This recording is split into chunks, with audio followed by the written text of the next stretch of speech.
Assalamualaikum warahmatullahi wabarakatuh.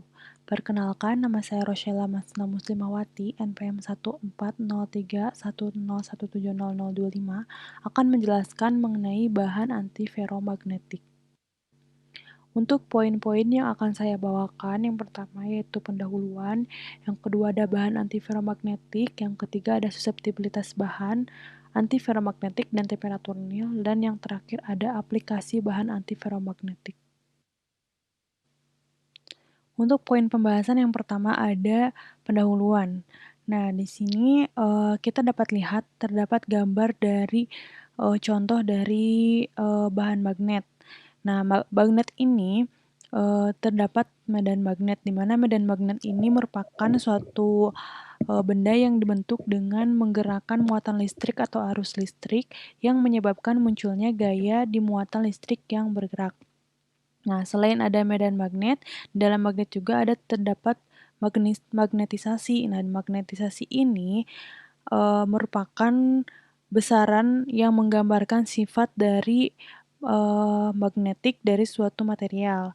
Nah, magnetisasi ini bergantung dari sifat kemagnetan dari suatu bahannya. Nah, setelah itu dalam magnetisasi ini dapat mempengaruhi pada proses suseptibilitas, di mana suseptibilitas ini menggambarkan tipikal respon dari bahan magnetik terhadap medan magnet. Nah, di sini saya akan menjelaskan bagaimana itu suseptibilitas pada bahan antiferomagnetik. Bahan antiferomagnetik. Bahan antiferomagnetik pertama kali ditemukan oleh Bichette, Squire, dan Tsai pada tahun 1938. Pada bahan antiferomagnetik terjadi peristiwa coupling momen magnetik di antara atom-atom atau ion-ion yang berdekatan.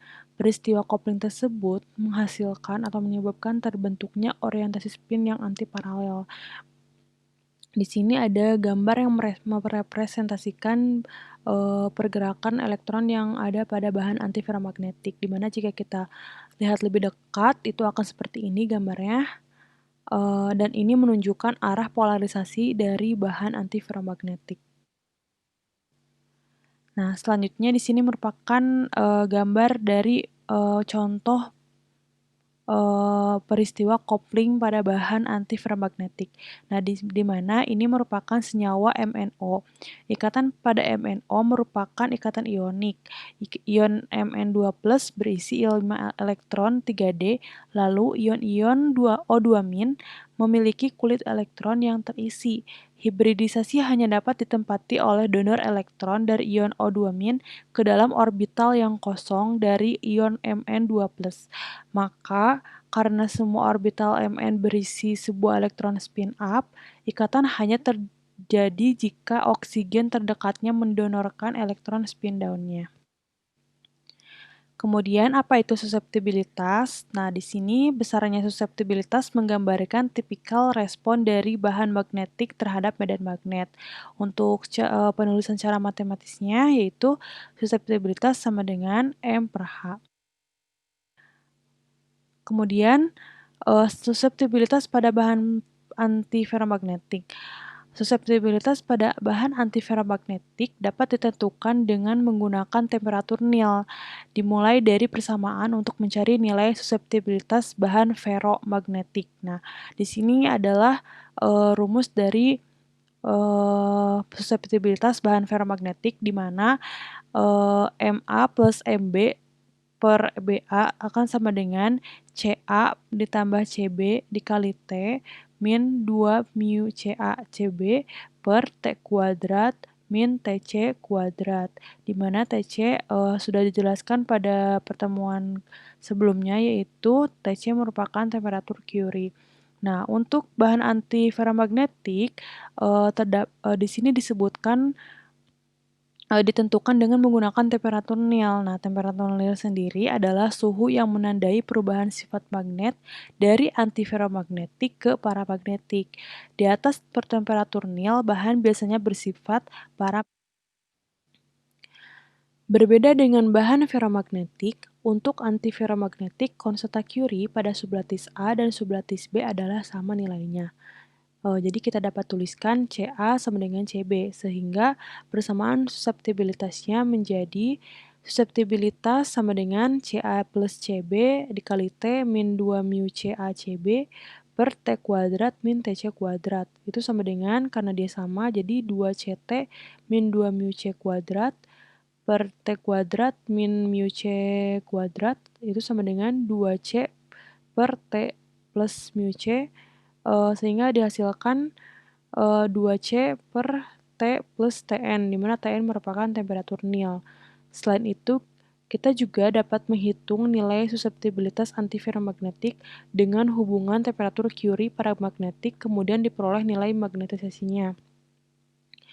Nah, di mana di sini merupakan TTP yang kita dapat lihat itu TTP itu sama dengan 1/2 C N1 plus N2. Nah, N1 merupakan konstanta medan molekular intrasublatis dan N2 merupakan konstanta medan molekular intersublatis, di mana molekular intrasublatis tersebut diperoleh dari magnetisasi dari tiap layer atau sublatis. Untuk kasus antiferromagnetik diketahui bahwa magnetisasi A sama dengan magnetisasi B pada sublatis A sama dengan magnetisasi pada sublatis B. Pada kenyataannya, nilai dari temperatur Curie pada magnetik tidak sama dengan temperatur nil, atau kita dapat tulis TTP tidak sama dengan Tn. Pada suhu nil, suseptibilitas sejajar dan tegak lurus, magnetisasi memiliki nilai sehingga suseptibilitasnya total bernilai maksimum. Pada keadaan kristalin, seringkali salah satu arah kristalografik ditemukan pada daerah yang momen magnet atomiknya memiliki energi yang lebih rendah dari arah yang lainnya, yang seringkali disebut arah magnetisasi sederhana atau easy magnetization direction. Nah, selanjutnya, bagaimana pengaruh nilai suseptibilitas bahan antiferromagnetik terhadap temperatur nil? Nah, itu mempengaruhi dua hal. Yang pertama ada medan tegak lurus magnetisasi, dan yang kedua medan paralel terhadap magnetisasi. Pada suhu nil, suseptibilitas sejajar dan tegak lurus magnetisasi memiliki nilai sehingga suseptibilitasnya total bernilai maksimum. Untuk aplikasi bahan antiferromagnetik, salah satunya adalah sebagai media penyimpanan magnetik, yang kedua katup spin atau spin valve, dan yang ketiga adalah kromium atau Cr. Untuk aplikasi yang pertama yaitu sebagai media penyimpanan magnet. Maksudnya adalah penyimpanan magnet bergantung pada orientasi balikan atau putaran spin dalam bahan magnetik.